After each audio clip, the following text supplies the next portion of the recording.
Hi, English learners. When you watch the news these days, do you trust your eyes and ears?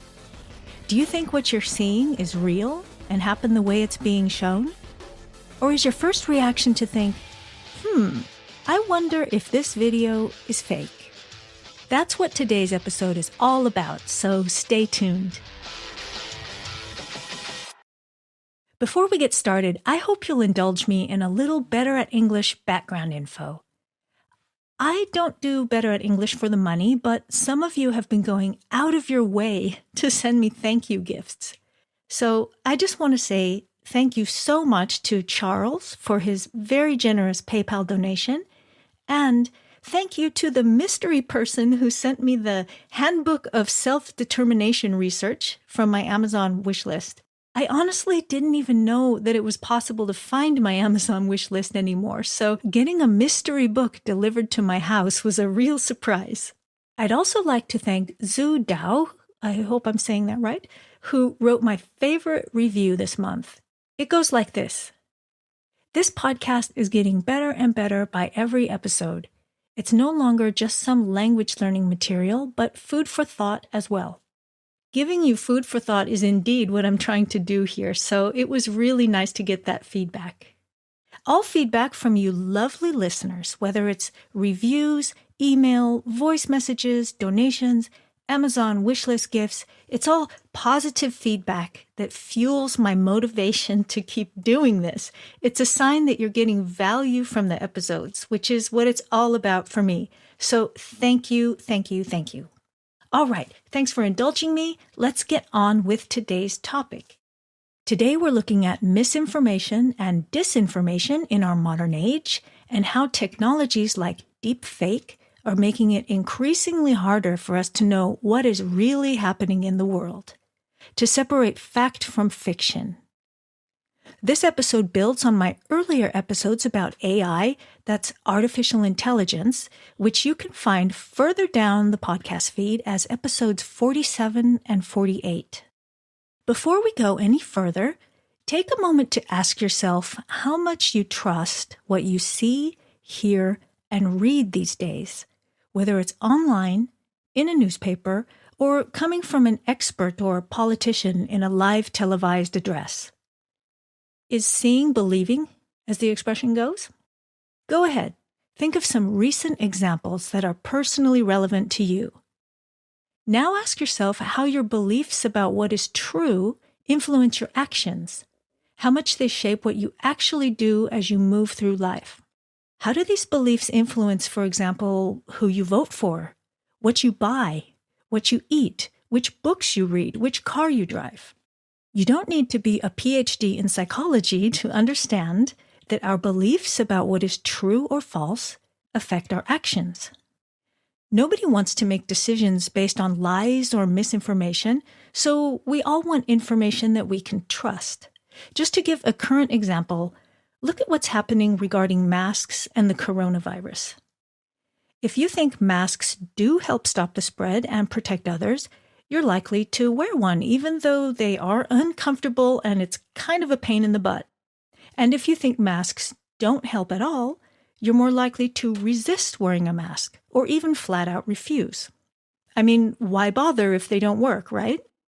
And if you have really strong beliefs about this, you might even march in protest against the rules that require you to wear a mask. The point is, your chosen path will be based on what you believe is right and true. We're living in a pretty crazy time right now, and humanity is facing huge challenges. And it's no secret that many of the big issues are extremely polarizing. And if you try to build an informed opinion by examining the information and arguments on both sides, you make a frustrating discovery, or at least I did. Both sides seem to have completely different interpretations of facts and reality. And each side believes it sees things correctly and that the other side is hallucinating, or crazy, or just plain evil. To borrow an analogy from the author Scott Adams, it's as if we're all watching the same movie screen, but we're seeing two completely different movies at the same time. And each of us is convinced that our movie is the truth. This two movies on one screen phenomenon is already happening with events that we can all agree really happened. We might not agree on what these events mean, or on who is responsible, what should be done about them, etc. But we basically accept that they actually occurred in the physical world. Seeing is believing, right? But what happens when the things we're seeing and hearing, the video, audio, and photos, are 100% fake? And what happens when these fakes are everywhere? If we can have such serious disagreements, such polarization about genuine, real events, what's going to happen when we truly can't be sure if the media we're seeing and hearing is real? Some experts think that this is going to happen really soon. We're entering the era of deep fakes. If you're not sure what a deep fake is, you will understand it by the end of this episode. You're going to hear experts discussing this topic in English, and I'll pop in from time to time to guide you through the examples. The link to the full transcript of this episode is in the show notes, and there are also links to the audio you hear and the examples that the speakers mention, like videos, websites, books, etc. So if you find this topic interesting, there's plenty of supplementary material so you can learn more. All right, let's get started. First of all, what is a deep fake? So a deep fake is a type of synthetic media. And what synthetic media essentially is any type of media. It can be an image, it can be a video, it can be a text that is generated by AI. That was Nina Schick, who, to put it mildly, is a pretty impressive woman with a very interesting background. I'm half German and I'm half Nepalese. So I have this background in geopolitics, politics, information warfare, and my area of interest is really how the exponential changes in technology, and particularly in AI, are rewriting not only politics, but society at large as well. She's also proficient in 7 languages. All I can say is, wow. You'll now hear Nina talking to Sam Harris about deepfakes. It's from an episode of Sam Harris's podcast, Making Sense, which is another great podcast for you to add to your list of interesting podcasts in English. Here we go. So much of this is a matter of our entertaining ourselves into a kind of collective madness and what seems like it could be a coming social collapse. I realize that if you're not in touch with these trends, if anyone in the audience who isn't, this kind of language coming from me or anyone else can sound hyperbolic, but we're really going over some kind of precipice here with respect to our ability to understand what's going on in the world and to converge on a common picture of a shared reality. And again, we've built the very tools of our derangement ourselves. And in particular, I'm talking about social media here. Yeah, so your book goes into this, and it's organized around this new piece of technology that we call deep fakes. And the book is Deep Fakes, the coming infocalypse, which that's not your coinage. It on the page is very easy to parse. When you say it, it's hard to understand what's being said there, but it's really, you're talking about an information apocalypse. Just remind people what deep fakes are and suggest what's at stake here in terms of how difficult it could be to make sense of our world in the presence of this technology. This ability of AI to generate fake or synthetic media is really, really nascent. We're only at the very, very beginning of the synthetic media revolution.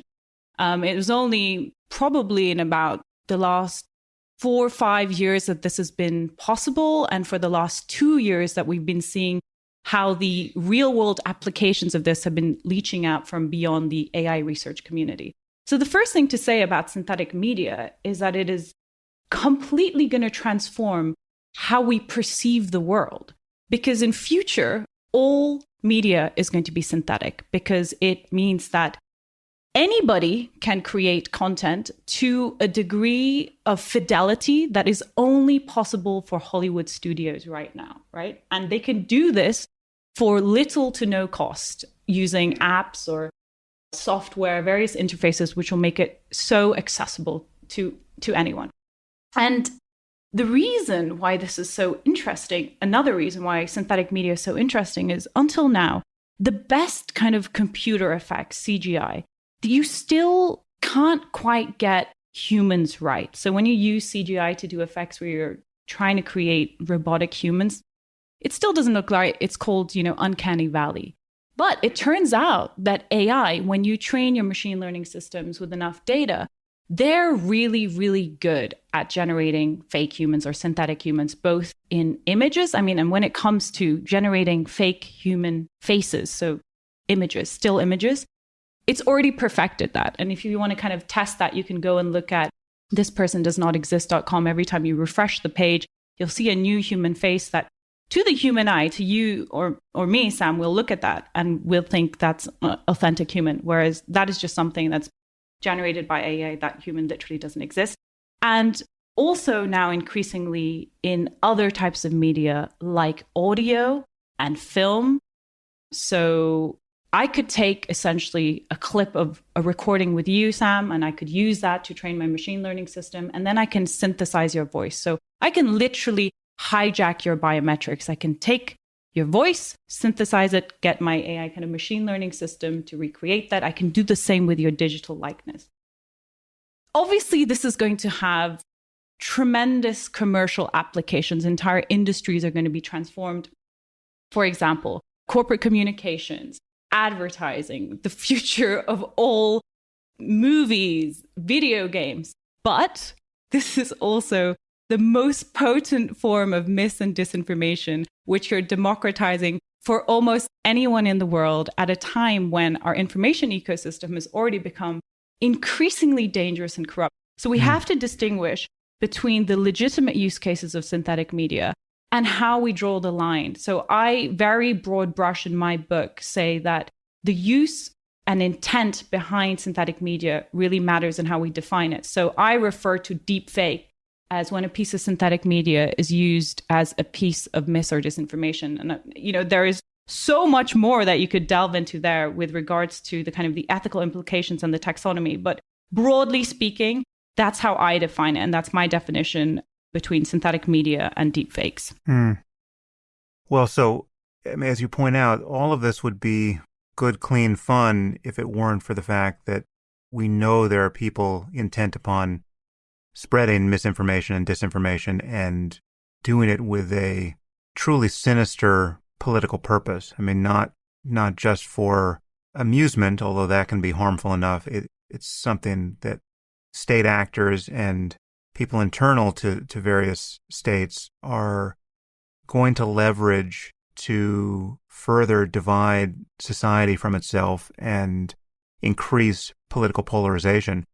But it's amazing that it is so promising in the fun department that we can't possibly even contemplate putting this cat back in the bag. That's the problem we're seeing on all fronts. So it is with social media. So it is with the ad revenue model that is selecting for so many of its harmful effects. We just can't break the spell wherein people want the cheapest, most fun media, and they want it endlessly. And yet the harms that are accruing are so large that it's amazing just to see that there's no handhold here whereby we can resist our slide toward the precipice. Just to underscore how quickly this technology is developing, in your book you point out what happened with once Martin Scorsese released his film The Irishman, which had this exceedingly expensive and laborious process of trying to de-age its principal actors, Robert De Niro and Joe Pesci. And that was met with something like derision for the imperfection of what was achieved there.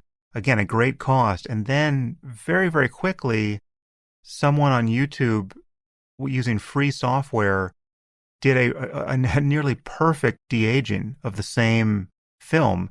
It's just amazing what's happening here. And again, these tools are going to be free, right? They're already free, and ultimately the best tools will be free. Absolutely. So you already have various kind of software platforms online. So the barriers to entry have come down tremendously. Right now, if you wanted to make a convincing deepfake a video, you would still need to have some knowledge of machine learning, but you wouldn't have to be an AI expert by any means. But already now we have apps that allow people to do certain things like swap their faces into scenes. For example, Reface. I don't know if you've come across that app.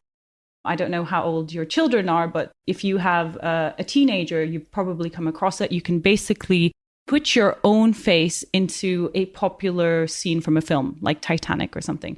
This is using the power of synthetic media. But experts who I speak to on the generation side, because it's so hugely exciting to people who are generating synthetic media, think that by the end of the decade, any YouTuber, any teenager will have the ability to create special effects in film that are better than anything a Hollywood studio can do now. And that's really why I put that anecdote about the Irishman into the book, because it just demonstrates the power of synthetic media. I mean, Scorsese was working on this project from 2015. He filmed with a special 3-rig camera. He had this best special effects artist, post-production work, multi-million-dollar budget, and still the effect at the end wasn't that convincing. It didn't look quite right.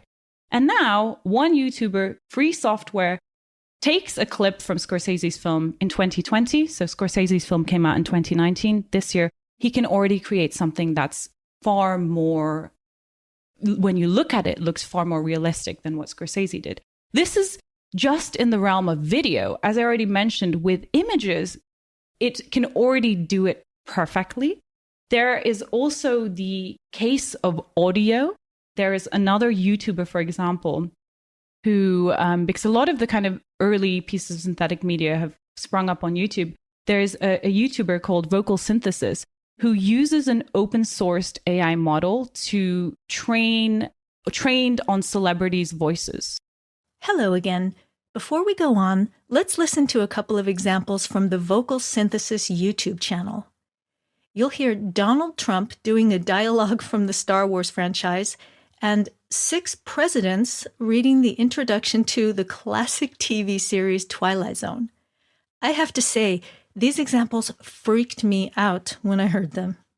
He had such a knowledge of the dark side that he couldn't even keep the ones he cared about from dying. The dark side of the Force is a pathway to many abilities some consider to be unnatural. He became so powerful.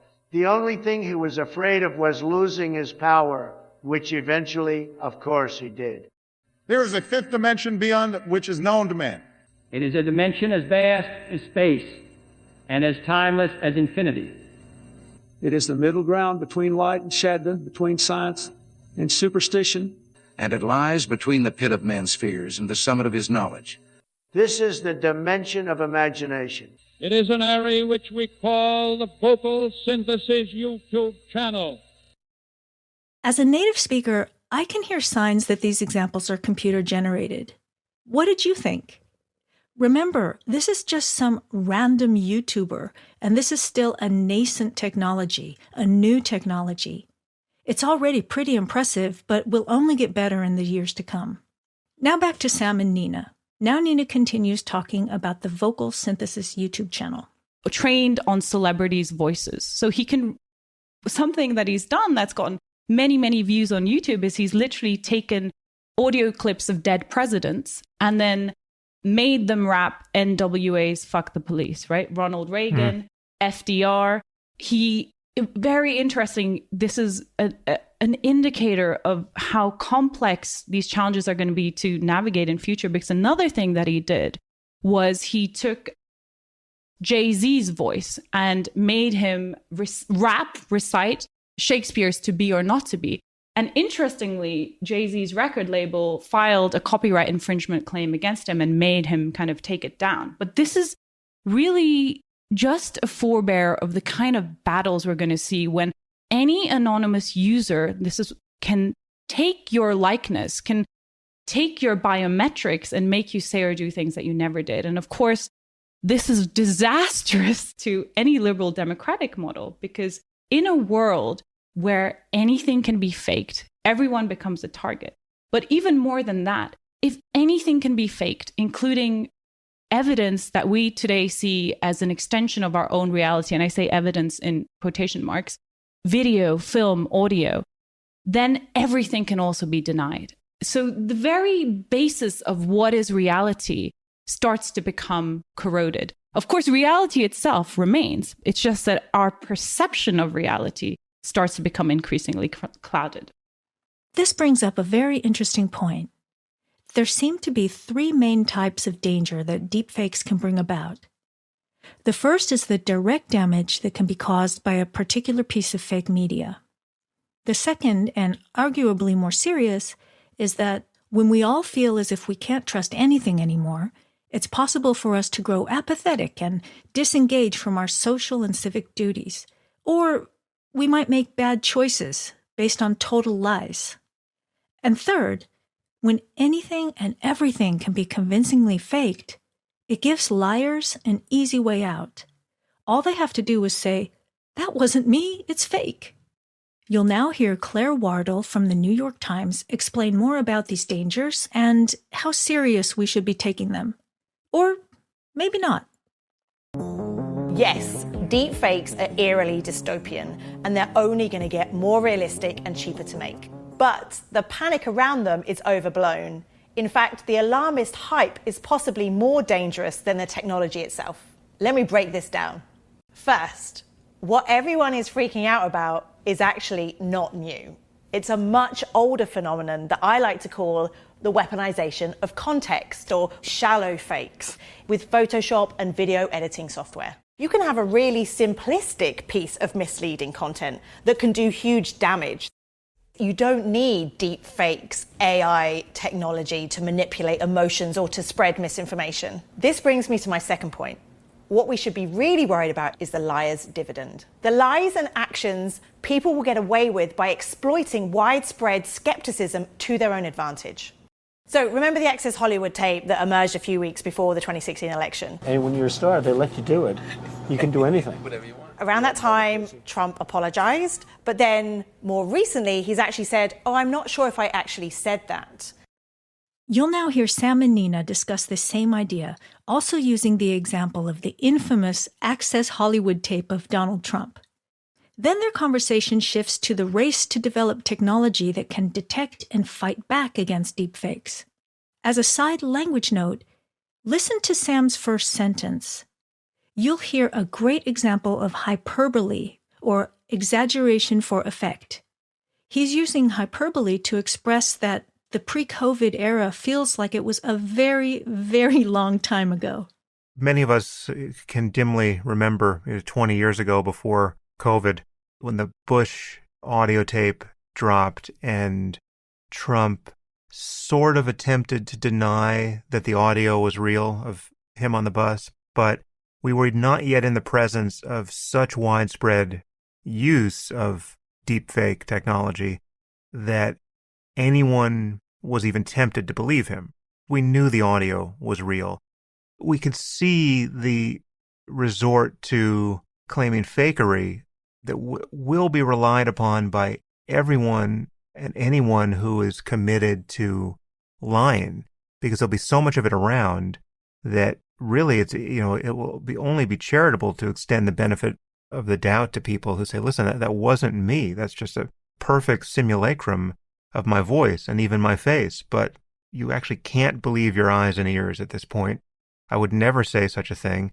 The sheer volume, when you talk about at the scale at which you can generate synthetic media, means that humans are never going to be able to go through it all, never going to be able to fact check each piece of media. So we have to rely on building the AI software to detect, for example, deep fakes. And right now, there is an interest, and increasingly there are certain experts and groups who are putting money into being able to detect deep fakes. However, the problem is, because of the adversarial nature of the AI and the way that it's trained, every time you build a detector that's good enough to detect the fake, the generation model can also become stronger. So you're in this never-ending game of cat and mouse where you keep on having to build better detectors. And also, given the various different models and ways in which the fakes can be generated, there's never going to be a one-size-fits-all model.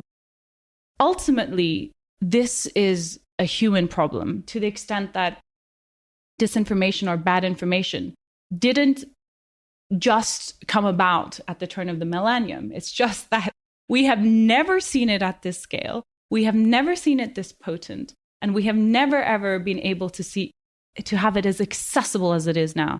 So ultimately, this is a human problem. There's no way we can deal with the challenges of our corroding information ecosystem without talking about human, quote unquote, solutions. How do we prepare society for this new reality? And we are way behind. We're always reactive. Our reactions are always piecemeal. And the biggest problem is the information ecosystem has become corrupt to the extent that we can't even identify what the real risks are, right? We're too busy fighting each other about other things without seeing what the real existential risk is here. Yeah. I mean, that is a very symptom of the problem itself, the fact that we can't even agree on the nature of the problem. There's so much disinformation in the air. If we can't trust people and we can't trust the evidence of our senses when we have media of them saying and doing things convincingly delivered to us in torrents, it's hard to see how we don't drift off into some horrifically dystopian dream world of our own confection. Absolutely. And this is really why, I wrote the book. I wrote it in a way that was very accessible to anyone to pick up and zoom through an afternoon, because I think without this conceptual framework where we can connect everything from Russian disinformation to the increasingly partisan political divide in the United States, but also around the rest of the Western world, and understanding how now, with the age of synthetic media upon us, how our entire perception of the world is going to be changed in a way that is completely unprecedented. How we can be manipulated in the age of information, where we had assumed that once we have access to this much information, that, surely progress is inevitable. But to actually understand how the information ecosystem itself has become corrupt, I think is the first step. So a first step is understanding that our information ecosystem is becoming corrupt, and we're being bombarded with media that is intended to manipulate us and shape our opinions. Most people would agree that having access to trustworthy, accurate information is crucial to a well-functioning society, and that deepfake technology puts that in jeopardy. But how do we approach a solution? Is it a technology problem or a human nature problem? Can technology help us out here, or is it up to us as individuals to be better at critical thinking? Here's Claire Wardle again. What really keeps me awake at night is less the technology, it's how we as a society respond to the idea that we can't trust what we see or what we hear. So if we are fear-mongering, if we are hyperbolic, if we are waving our hands in the air, that itself can be part of the problem. You can see where this road leads. As public trust in institutions like the media, education, and elections dwindles, then democracy itself becomes unsustainable. The way that we respond to this serious issue is critical. Partly this is the platforms thinking very seriously about what they do with this type of content, how they label this kind of content. Partly it's the public recognizing their own responsibility. And if you don't know 100% hand on heart this is true, please don't share, because it's not worth the risk.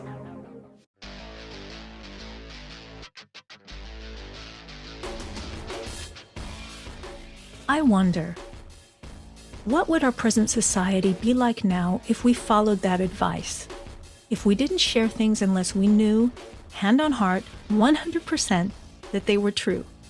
As Nina pointed out, deepfake is a nascent technology, so this is only the beginning. I wonder what will be possible tomorrow, or next month, or within the next 2 years, the next 2 decades. We've only scratched the surface of this fascinating and important topic. I hope this episode gave you plenty of interesting vocabulary, grammar, and other language that you can learn from. And failing that, I hope it at least gave you something to think about and discuss in English with your friends, family, and colleagues. That's all for this time. Wishing you an inspired and productive day. Bye for now.